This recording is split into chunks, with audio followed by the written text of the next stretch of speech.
नहीं पता, क्योंकि जब तुसी जोड़ना सी साड़ी ते नहीं औकात भी नहीं है कि असी तुसी साडा हाथ फड़िया। ऐ नहीं पता कि जन्म जन्म तो इन्ने इन्ने इन्ने पाप किते हुए ने, इन्ने गुनाह किते हुए ने कि हर गल दा हर पता नहीं किन्नियां बुराइयां किन्ने पाप किते हुए ने गुरु जी।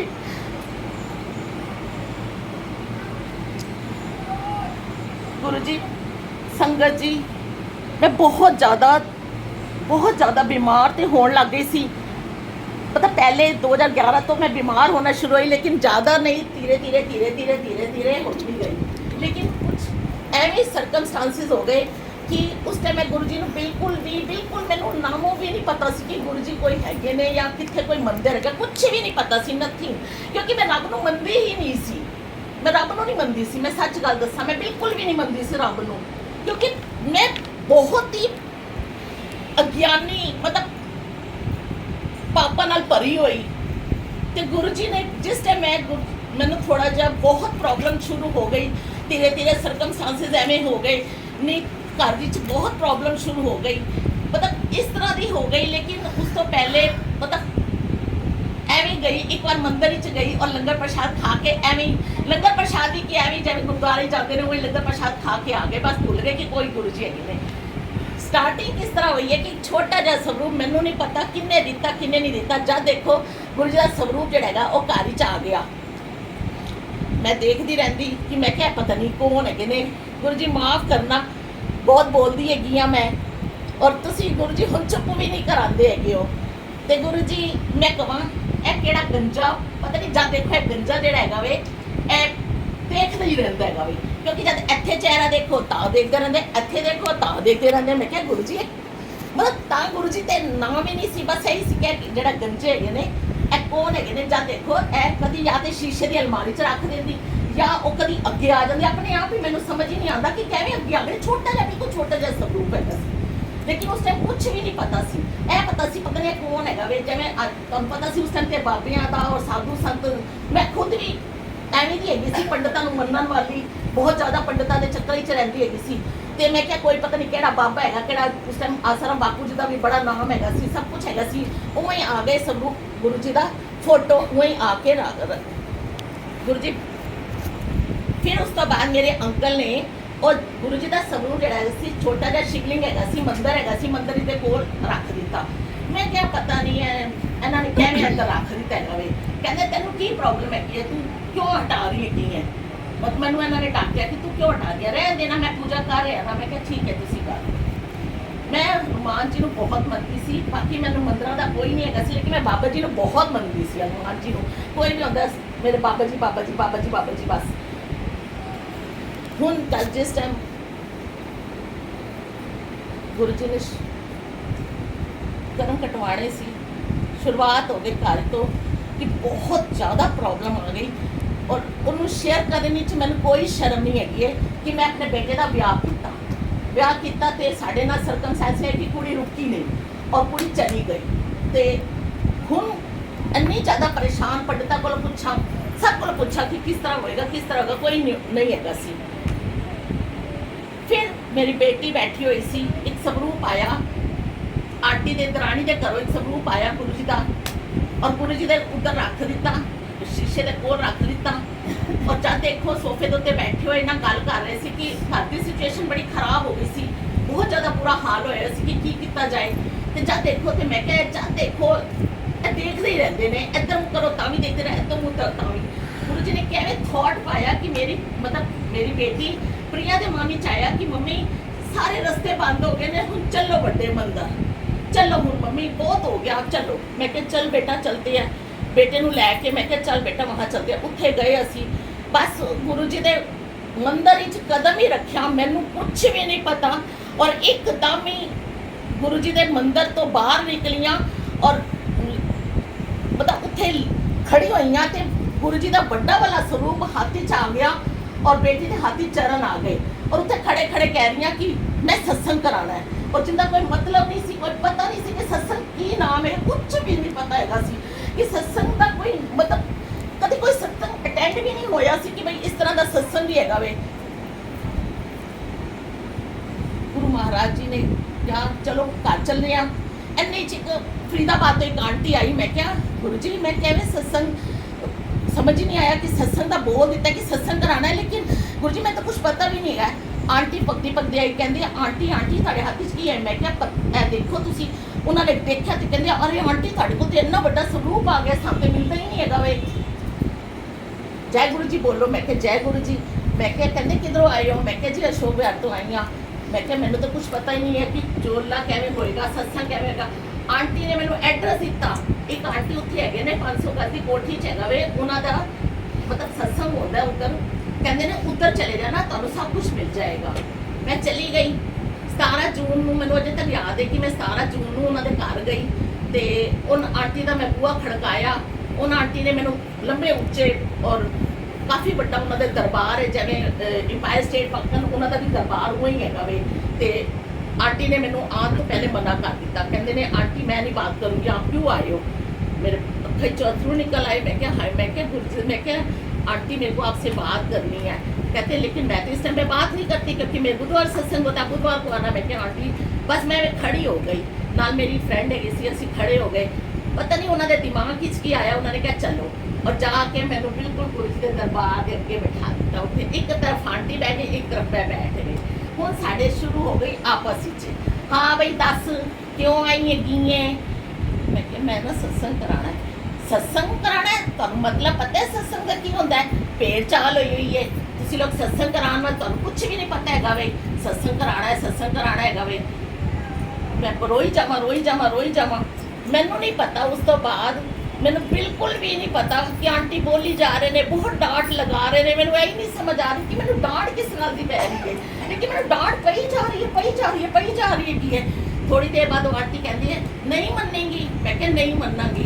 कहते ठीक है चल फिर सत्संग कराने ना, अल्लाह चल। फिर उन्होंने चोला कढ़ के दिता अंदरों, और चोला वो जो मेरे बाबा जी नूं ऑरेंज कलर का चोला, और सारा मैनू दस्या जुत्ती सब सारा कुछ उन्होंने मैं दिया। कहते ने गुरु जी की जी गद्दी हैगी वो भी लैके चलो। मैं क्या आंटी मैं तो चौथी मंजिल चढ़ती है, चढ़ भी नहीं पाएंगे। कहते कोई गल नहीं, जो तुहाडे घर सोफा है उन्होंने दे। मैं क्या आंटी मैनू सत्संग नहीं करना आता, कुछ भी नहीं आता। कहते सेवादार भेज देंगे वो तुहानूं सत्संग कराएंगे। मैं क्या ठीक है जी। आए आंटी डेट केड़ी नोट की। मैं गुरु जी के अगे क्या। मैं क्या मैं गुरु जी ते नहीं कहती सी, मैं बाबा जी कहती सी। मैं क्या बाबा जी मेरी तो मैं एनिवर्सरी 25 भी निकल गई है, कोई मैंने विश भी नहीं करता है वे, मैंने किसी ने भी कोई बधाई नहीं देते। तो उन्होंने कहा ठीक है हुण तुस बाबा जी तेन बधाई देंगे, देखना तू हुण सत्संग करा। और 25 जून को उन्होंने मेरा पहला सत्संग शुरू होया। जिस टाइम सत्संग शुरू होया पहली बार जून च सत्संग होया, जुलाई 7 जुलाई का गुरु जी का जन्मदिन आया। धीरे धीरे पता चलिया कि हाँ बई गुरु जी का सत्संग मतलब 7 जुलाई को जन्मदिन होता है। मैंने कुछ भी नहीं पता सी, बिल्कुल कुछ नहीं। मैंने यह दसिया पता नहीं, मैंने पता नहीं लॉरेंस रोड तो कोई संगत आई और 11 जुलाई को मेरी बेटी का जन्मदिन होता है वे। उस दिन सत्संग होया, उन्होंने सत्संग किया, सारा चोला वाला सब अपनी तरफों ही लैके। किसी ने कहा कि सत्संग कराना है। मैं क्या ठीक है। अगस्त में सत्संग होया, फिर गुरु जी ने एकदम स्टॉप कर दिता। उस तो बाद थॉट आने शुरू हो गए। किस तरह थॉट आई की गल हैगी ये मेरे वास्ते कमरा। मैं क्या हाँ जी गुरु जी अपने वास्ते ते बड़े कमरे ने, मेरे वास्ते कमरा कौन देगा। मैं क्या जी गुरु जी। मैं क्या देनी आ गुरु जी एक कमरा, अपना बेडरूम जो है इन्होंने क्या खाली करो जी, निकाल दो इधरों समान, तो गुरु जी का रूम बनाना है वे। ठीक है जी। अब अपना गुरु जी का रूम बन गया। हुण गए असी चेयर लैन। गुरु जी ने देखो चेयर का किस तरह गुरु जी दिखाते है कि अपनी औकात विच रहो, तुसीं अपनी औकात विच नहीं रहंदे, बढ़ चढ़ के बनाते हो, इन्ने चोले करते हो। गुरु जी ने नहीं, गुरु जी कहते हैं मैनू सिंपल विच रखो। और गुरु जी ने यह चीज़ दिखाई है। गए जी कीर्ति नगर गए चेयर लैन वास्ते, गुरु जी की चेयर लैन गए। उधर जाके उन्होंने कोल पुछया कोई 1.5 लाख गए, कोई 1 लाख गए।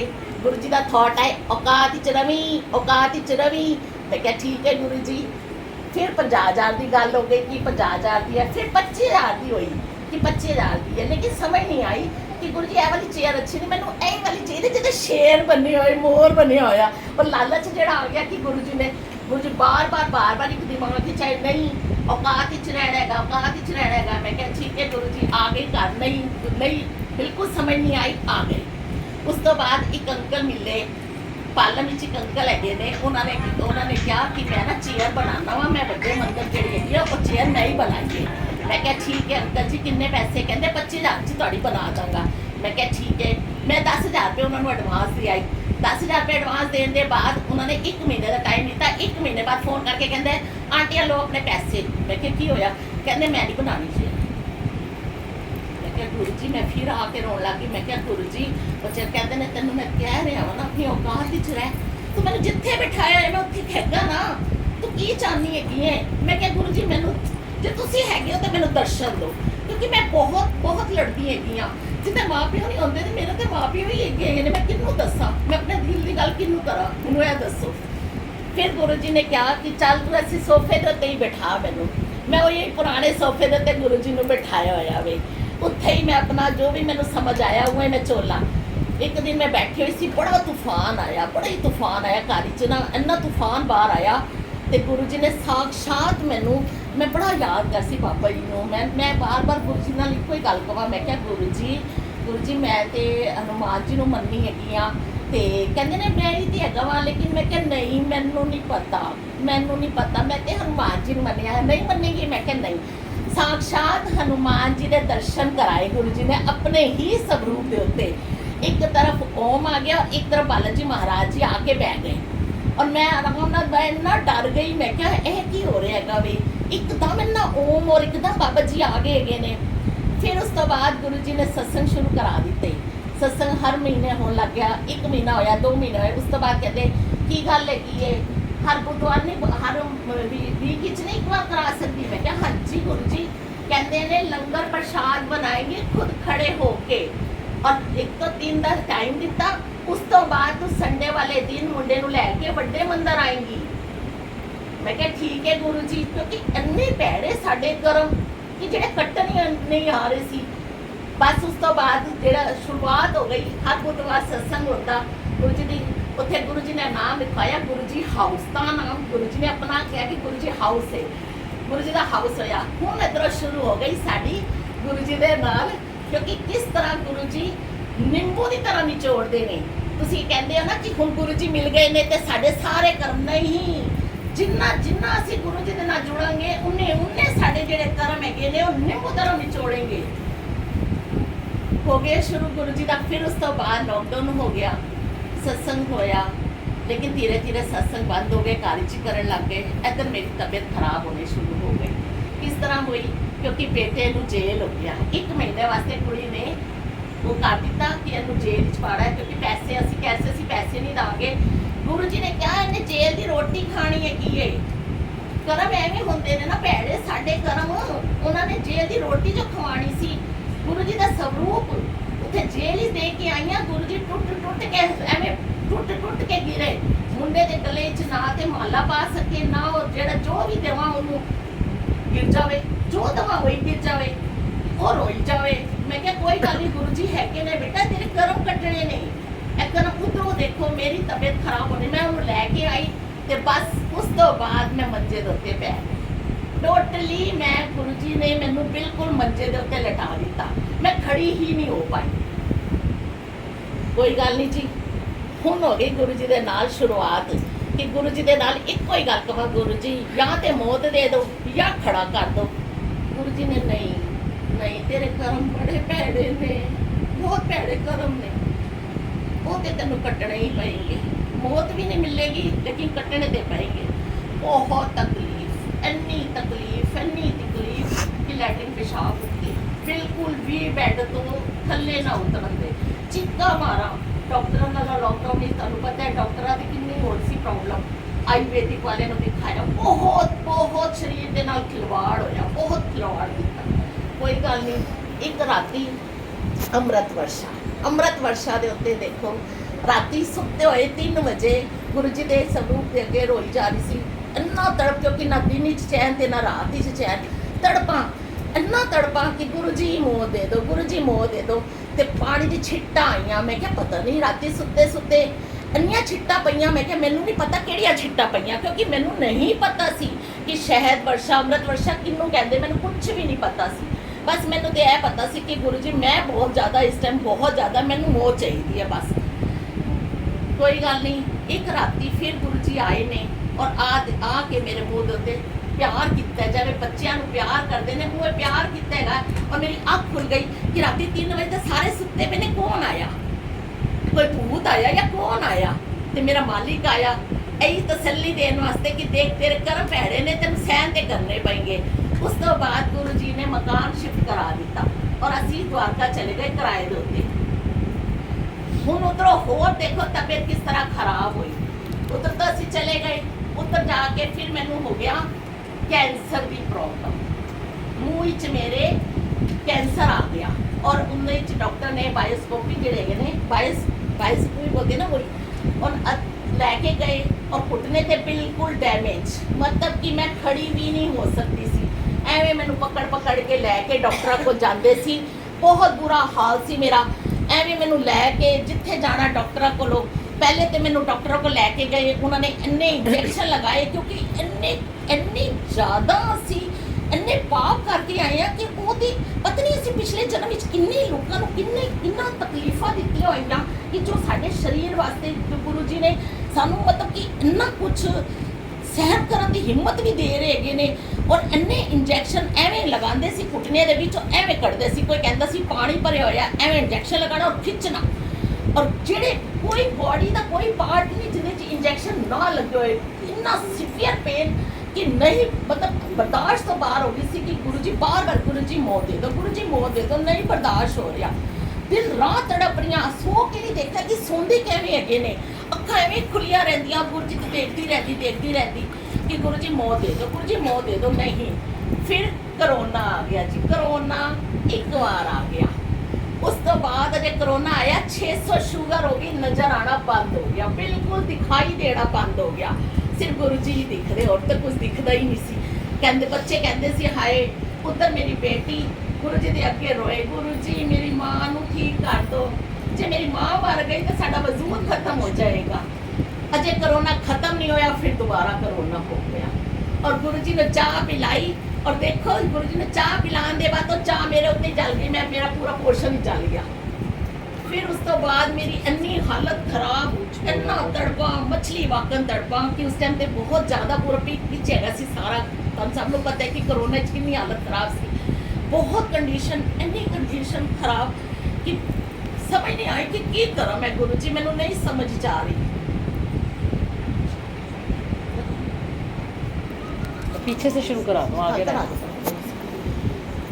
फिर गुरु जी ने देखो उस तो बाद मैंने डॉक्टर को भेजना शुरू किया, मैं डॉक्टर को जान लग गई। डॉक्टर को उन्होंने कहा कि तुहाडे मूँह च इन्ना ज़्यादा हालत खराब हो गई कि मूँह च कैंसर भी आ गया।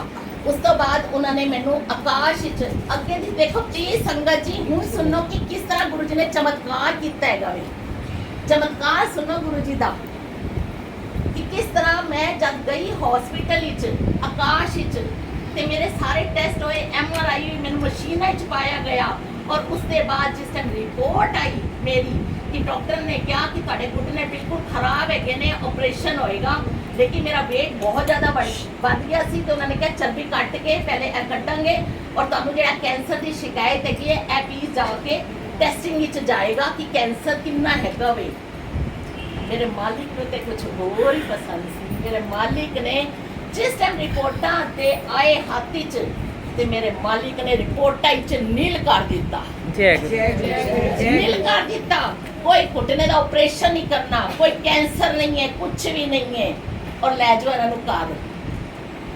और देखो मैं घर आई। फिर उस तो बाद जो कहो ना कि तुसी कि फिर मैं ठीक हो गई, नहीं ठीक हुई, क्योंकि इन्ने भैड़े गुनाह जिहड़े कीते ने ना वो तो सानू भुगतने ही पेंगे। आ गई घर, घुटने फिर प्रॉब्लम, फिर हुई हालत। लेकिन जिस टाइम मैं हॉस्पिटल तो घर आई, जरा कैंसर की रिपोर्ट चेंज हुई, वो मेरा बिल्कुल मुंह तो खत्म हो गया, बिल्कुल खत्म हो गया। लेकिन गुरु जी ने जब तक मैं बीमार सी, तुसी ये कहंदे ना जल प्रसाद की महिमा, गुरु जी ने जल प्रसाद और कड़ाह प्रसाद की महिमा हुण दसदी है कि किस तरह गुरु जी ने जल प्रसाद और इन्हां दी कड़ाह की महिमा की है। गुरु जी ने जब बीमार सी, गुरु जी ने अपना जल भी नहीं पीन देते सी, जल भी नहीं पीन देते सी। गद्दी लगी हुई सी, लेकिन दिमाग विच भुला देंदे सी कि जल भी पीना वे, क्योंकि इन्ने कहते ने ना कष्ट इन्ने हैगे सी कि उन्होंने कट्टने ते है ही सी। कोई गल नहीं जी, फिर उस तो बाद फिर टेस्ट होंदे रहे, फिर ये सब चीज़ां कुटने दे होंदे रहे। ए पिछले हफ्ते का सत्संग सुनो कि किस तरह गुरु जी ने मैनू फिर टेस्ट किया इन्हों ने। हुण गुरु जी के जल प्रसाद की महिमा शुरू। गुरु जी का जल प्रसाद रखा, मैं क्या धीरे धीरे गुरु जी ने हुण थोड़ा जा ठीक किया है तो जल प्रसाद पीन लग गए। घुटने का फिर हालत खराब। संडे तक पिछले 15 दिन पहले की गल है कि संडे वाले दिन तो बहुत ज़्यादा हालत खराब हो गई। फिर वही हाल हो गया कि बैड के उत्ते और सब कुछ घर अंदर ही कर रही हाँ। डॉक्टर को गए, उन आयुर्वेदिक डॉक्टर ने 5 दिन पंचकर्मा किया। 5वें दिन गुरु जी ने वो मेरे डॉक्टर ने मिलवाया जिन्होंने मेरा पहले इलाज कर रहे सी। जयपुर तो फोन किया और कहते हैं कि मैं आ रहा वहाँ। वो नहीं आ रहे सी, मेरे गुरु जी लैके आ रहे सी उन्होंने। वो आए ने और 8 बजे आए ने। 2 घंटे बाद उन्होंने सोचा कि इन्हों के पैर च लुब्रिकेशन, क्योंकि 1/3 हिस्सा खराब है घुटने का, घुटने कुछ भी प्रॉब्लम नहीं है। आंटी मैं सत्संग बंद कर दूँ? नहीं आप बताओ मुझे, आप खड़े हो? नहीं वो प्रसाद अच्छा प्रसाद बना रहे हो, क्योंकि सत्संग के अंदर ये जो सत्संग है ना, इसके अंदर बहुत लोगों के कल्याण होने हैं। और गुरु जी ने जब जल प्रसाद मैंने पिया गुरु जी का, और मैंने गुरु जी के टीका, गुरु जी का जो माथे के टीके के ऊपर देखो, जो माथे पे हम टीका लगाते हैं उसके अंदर आप जल प्रसाद लगाकर उनका टीका उतार कर जहाँ आपको पेन है वहाँ लगाओ। आपको देखो कैसे 1 मिनट के अंदर आप ठीक हो जाओगे। गुरु जी का जो टीका लगाते हो ना, वो जल प्रसाद लो। इसलिए कहती हैं आंटी, ठीक कहती कि जल प्रसाद आप जो नहीं करते हो, किसी की गलती से यहाँ पर जो ब्लेसिंग है ये छोड़ के चले गए हैं, आपकी वो ब्लेसिंग आप ही लो। वो शायद गुरु जी ने आपकी ब्लेसिंग रखी हुई है। आंटी जी डॉक्टर आया और आके कहता है कि मेरे को तो इसमें लुब्रिकेशन फिर डालना है, क्योंकि लुब्रिकेशन 1/3 हिस्सा खराब था।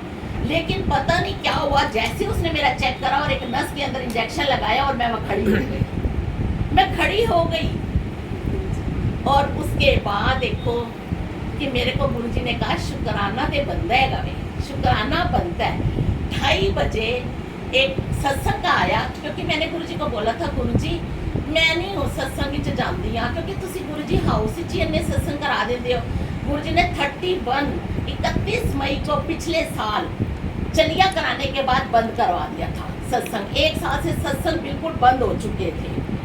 खूब गुरु जी ने खूब सत्संग कराए, लेकिन 31 मई को बंद हो गया। 1 साल तक कुछ नहीं थे। गुरु जी ने ये कहा कि अब जो तुम्हारे साथ हुआ है उसकी खुशबू तुम सारी संगतों में फैलाओ।